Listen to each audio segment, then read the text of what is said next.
النبي عليه الصلاة والسلام من صام رمضان إيمانا واحتسابا غفر له ما تقدم من ذنبه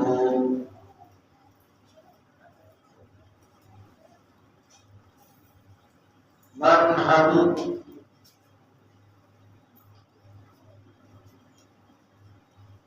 Subhanallah, mohon Allah berdoa untuk syukur. Jawaban আমাদের দুনিয়া সমস্ত সুযোগ দিয়ে আল্লাহ পাকের কাছে মাসলা পাওয়ার কথা তৌফিক দান এজন্য মালিকের দরবারে শুকরিয়া জ্ঞাপন করি।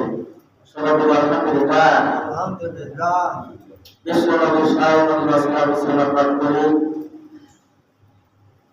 جناب مولانا مفتي قربان القادري سيد المسلم اشرف الانبياء جناب محمد وعلى شرف صلى الله عليه وسلم জোরে সাল্লাল্লাহু আলাইহি ওয়াসাল্লাম কথা বলতে গিয়ে আলোচনার মধ্যে কোনো কথা হবে না, কান করে শুনতে হবে, মনোযোগ থাকতে হবে, কান করে শুনতে হবে। মাহে রমজান অত্যন্ত গুরুত্বপূর্ণ মর্যাদাপূর্ণ মাস। এই মাহে রমজান ১,৫০০ বছর পূর্বে ছিল কি ছিল না? ১,৫০০ বছর রোজা ছিল না? ছিল, কিন্তু মর্যাদা ছিল না। আমরা যে মাহে রমজান পাইছি, এই মাহে রমজান অন্য মাসে যদি আপনি একবার ৭০ বার যদি সুবহানাল্লাহ বলেন, আর এই মাসে যদি একবার সুবহানাল্লাহ বলেন, তাহলে আল্লাহ পাক সম্পূর্ণ সওয়াব দান করবেন। অন্য মাসে যদি ৭০ রাকাত নামাজ আদায় করেন, আর এই মাসে যদি ১ রাকাত নামাজ আদায় করেন, তাহলে সম্পূর্ণ সওয়াব আল্লাহ পাক দেবেন। সুবহানাল্লাহ। তাহলে মাসের মর্যাদা বরকতপূর্ণ মাস মাহে রমজান। এটা কেন হলো?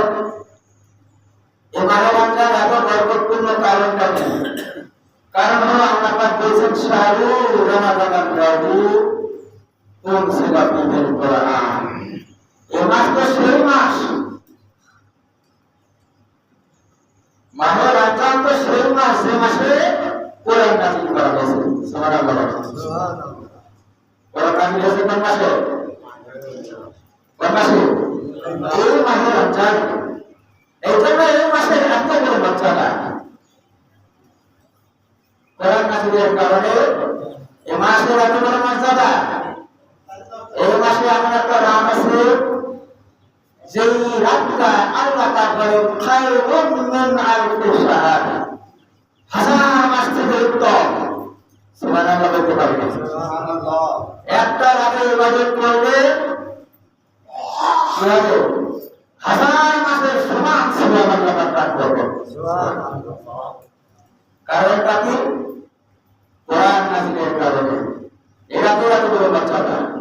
শুধু তাই নয়, এই রাতে এই কোরআনের কারণে আমাদের নবী মুহাম্মদ সাল্লাল্লাহু আলাইহি ওয়াসাল্লামের এত বড় মর্যাদা।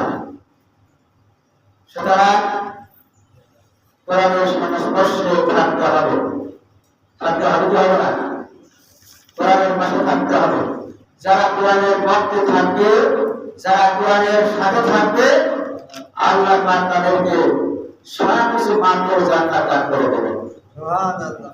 কোরআন যার পক্ষে সাক্ষী দেবে, আর কোরআন হুজ্জাতুল্লাহ আলাইকা, কোরআন যার পক্ষে সাক্ষী দিবে, আল্লাহ পাক তাদেরকে কি করবে?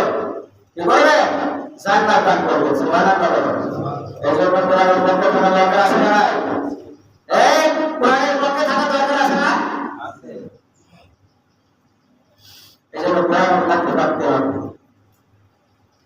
কোরআন যদি বিপক্ষে চলে যায়, তার কথার কোরআন। কোরআন যারা বিপক্ষে না চলে যায়, কালকে আমাদের ময়দানে কোরআন আল্লাহ পাকের কাছে সুপারিশ করবে যে আল্লাহ এই মাসের বান্দা সাফানি আব্দি, আমি তোমার এই গোলামের জন্য বান্দার জন্য আমি সুপারিশ করতে চাই। আল্লাহ পাক বলেন সাফান, হ্যাঁ তুমি সুপারিশ করো। আল্লাহ অনুমতি দিবে। যদি আল্লাহ পাক সুপারিশ গ্রহণ করে নেন তাহলে তার ওই ব্যক্তির জান্নাত কি থেকে থাকবে? থেকে থাকবে না। আমার এই কোরআন কিয়ামতের দিন আল্লাহ পাকের কাছে মামলা দায়ের করবে, মামলা দেবে।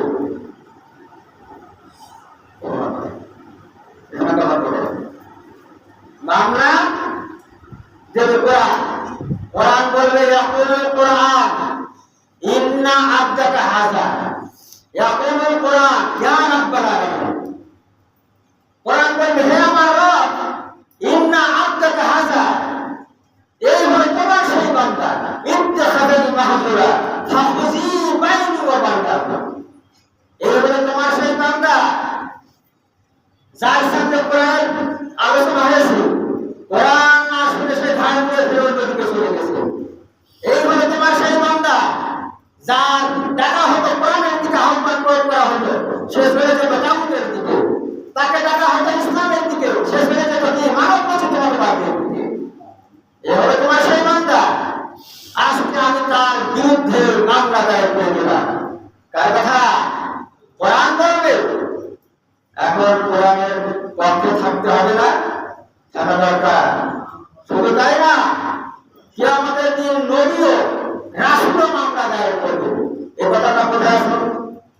সূরা ফুরকান, এই সূরা ফুরকান 25 নম্বর সূরা 30 নম্বর আয়াতে আমার আল্লাহ পাক বলেন, ওয়াহাদা রাসূলু ইয়া রাব্বিনা কওমি ইত্তাখাযু হাযাল কুরআনা মাহজুরা। আল্লাহ পাক বলেন, রাসূল বলবে হে আমার রব,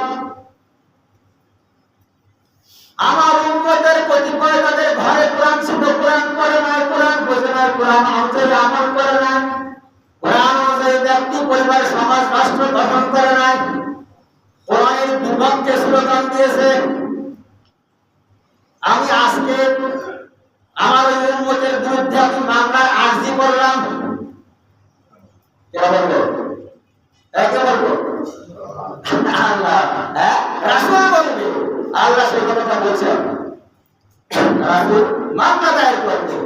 এখন রাসূল যদি ওই বান্দার প্রতি যদি মামলা দায়ের করে আর আল্লাহ পাক যদি আমলে নিয়ে নেন, তাহলে তাদের ঠিকানা কোথায় হবে?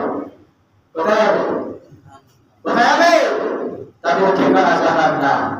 সম্মানিত হাজির, মাহে রমজান রোজা রাখার ব্যাপারে আমরা দুইটা বিষয় পাচ্ছি।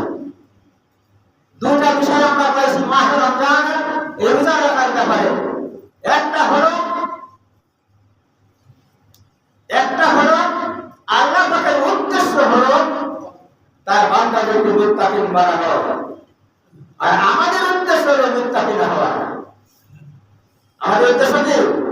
মুত্তাকিন হওয়া। এই কথা বোঝা যাচ্ছে না? কথা বোঝা যায় না? জবাব আসে না কেন? আল্লাহ পাকের উদ্দেশ্য হলো মুত্তাকিন বানানো, আর আমাদের উদ্দেশ্য হলো মুত্তাকিন হওয়া। এই জন্য মুত্তাকিনদেরকে আল্লাহ পাক কি করবেন? মুত্তাকিনদেরকে আল্লাহ পাক কি করবেন? সূরা মারিয়ামের 25 নম্বর আয়াত আছে। আল্লাহ রাব্বুল আলামিন বলেন, ইয়াওমা নাহশুরুল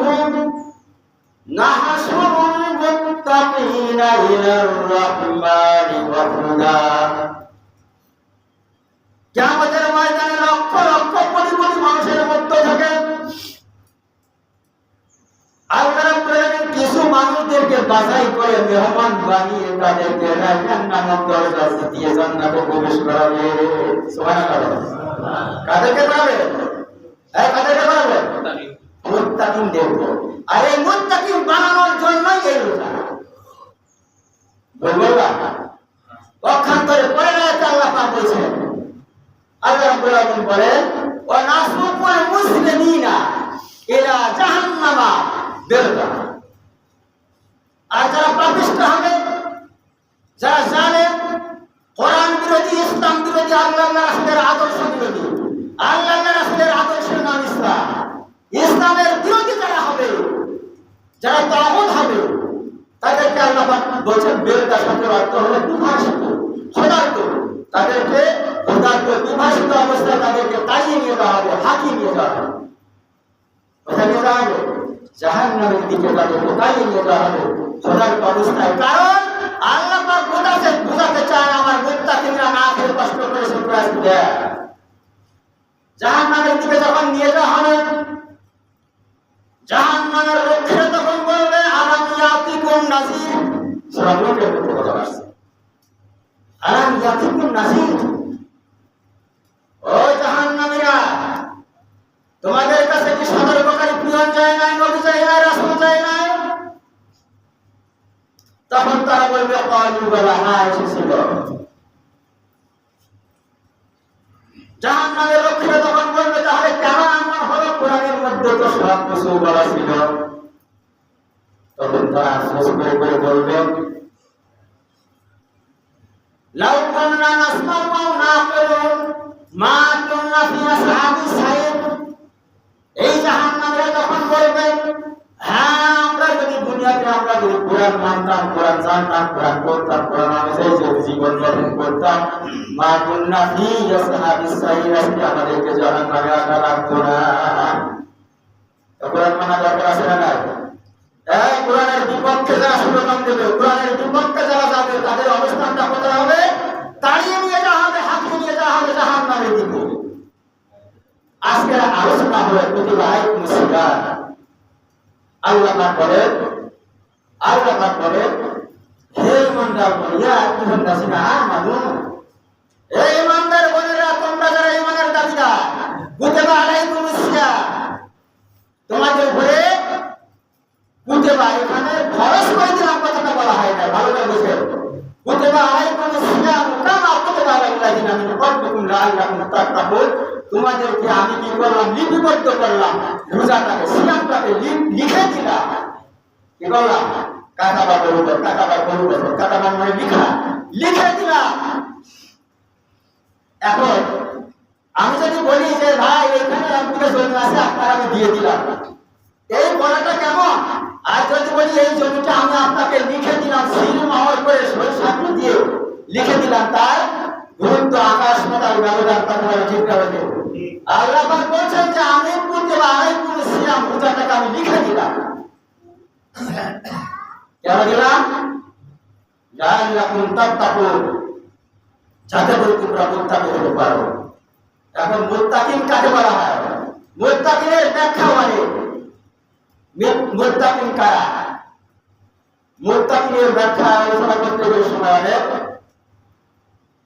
আব্বাস রাদিয়াল্লাহু তাআলা আনহু একটা কথা বলেছেন যে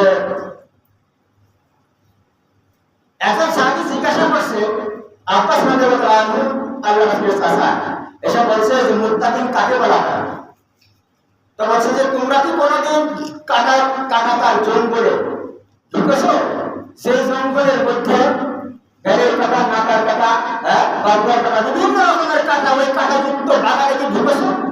হ্যাঁ ঢুকছি। কিভাবে ঢুকবো? আমি যখন ঢুকি তখন আমি প্রথমে মাথার দিকে তাকাই, কাটা ঢুকলো কিনা, আমি সামনের দিকে তাকাই, পায়ে ঢুকলো কিনা, ডানে তাকাই, বামে তাকাই, চতুর্দিক দিকে আমি কি করি? জড়সড় হয়ে শীর্ণ শীর্ণ হয়ে আমি পথ চলি। আব্দুল্লাহ ইবনে আব্বাস রাদিয়াল্লাহু আনহু কি সুন্দর একটা কথা দিয়েছেন, তোমার এই জীবন চলার জন্য, তোমার এই জীবন চলার জন্য এই যে এই পথ অতিক্রম করতে গেলে এমনি ভাবে তোমার জীর্ণ শীর্ণ হয়ে পথ চলতে হবে, যাতে করার বিপক্ষে না হয়ে যায়। সুবহানাল্লাহ বলেন। লম্বা এটা ব্যাখ্যা, ওইদিকে আমি যাব না। আল্লাহ রাসূল সাল্লাল্লাহু আলাইহি ওয়াসাল্লাম বলেছেন মান সামা রামাদানা ঈমানান বিসালাহ গুফিরা লাহু মা তাকাদ্দামা মিন যানবিহি।